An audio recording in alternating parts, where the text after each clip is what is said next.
C'est l'histoire d'une SCI qui recherche désespérément un locataire. Une société civile immobilière, propriétaire d'un local commercial qu'elle destine à la location, fait réaliser des travaux d'entretien et de réparation et déduit de son résultat imposable les dépenses correspondantes. Une déduction refusée par l'administration fiscale car le local est inoccupé depuis près de 5 ans. Selon les associés de la SCI, ce n'est pourtant pas faute de chercher un locataire. Ils rappellent qu'ils ont accompli de nombreuses démarches pour louer ce local.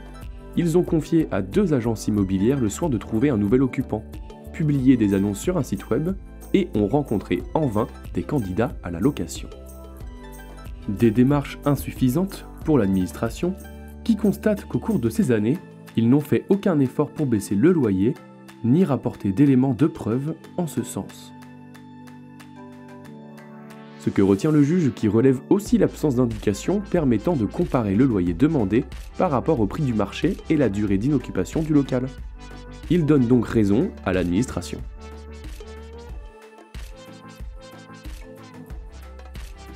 Quand bien même un local destiné à la location n'est pas loué, il est possible de déduire du revenu foncier imposable les dépenses d'entretien et de réparation. Mais pour cela, il est impératif de justifier que toutes les diligences ont été faites afin de prouver que le local est effectivement mis en location. Cela passe par une communication active sur la mise en location du bien, mandat de location signé avec une agence, publication d'annonces de location, etc. Ce qu'a bien fait ici la SCI. Mais il faut également démontrer que le loyer demandé correspond au prix du marché, ce qu'aurait dû faire la SCI.